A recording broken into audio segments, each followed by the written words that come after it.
After attending their friend's wedding, 3 single women are struck by a bitter truth. They're all still painfully alone.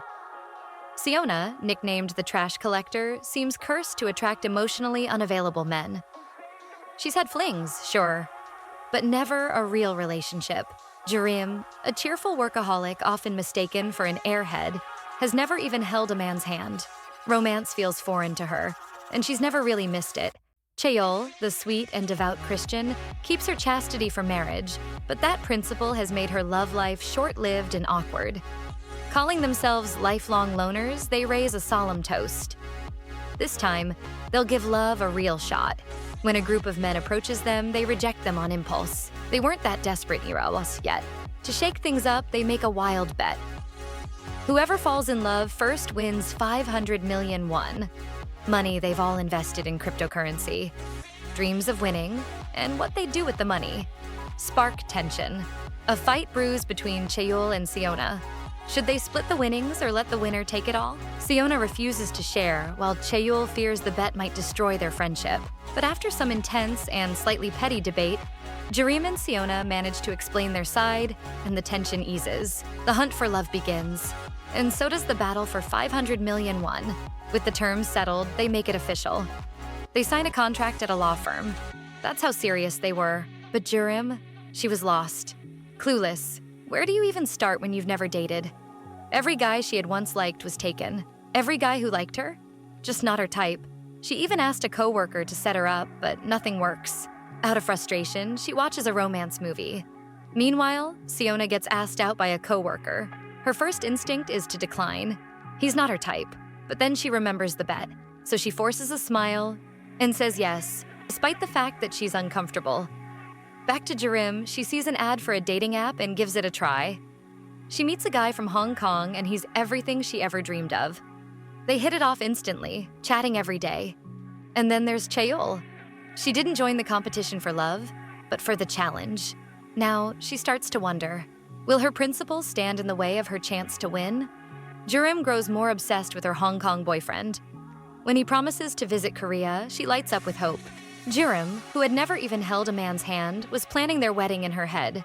Beach dates, and even their future children. Cheol and Jurim come across Siona with her date. They update themselves on their dating life. Siona talks of how she's focusing on guys who like her. Cheol shows them a picture of a guy she'd just met through a friend. And then Jurim, grinning ear to ear, shows them him, her Hong Kong boyfriend, sparking jealousy among the group. When asked where they met, she mentions a dating site. Her friends stare, shocked. She doesn't care what they think. He was flying to Korea to meet her, but he cancels last minute, promising to come next month. Disappointed but still believing, then she does something insane and flies to Hong Kong. She texts her friends from the airport. They panic. Looking forward to meeting her boyfriend, she happily admires the place, only to instantly regret her decision. After messaging him, she is left unread. She moves to her hotel, heart pounding. She dresses up, does her hair, checks her phone, but still no reply, even though it's getting close to the time they agreed to meet.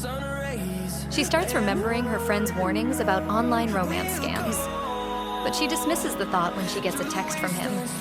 She smiles. She heads to the meeting spot. After waiting for hours, he doesn't show up or reply to her texts.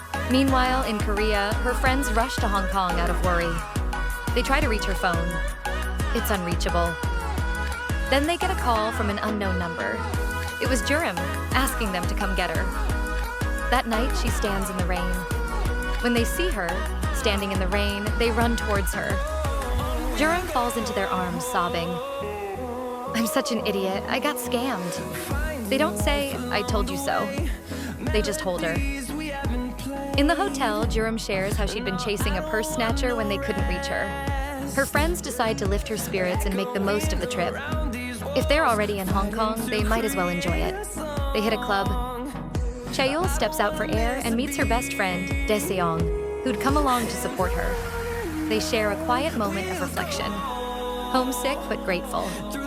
They explore the city one last time, snapping pictures and making memories. And when the trip finally ends, it feels like a chapter has closed. But then, Jurim bumps into someone she never thought she'd see again, the scammer, her so-called boyfriend, with another girl.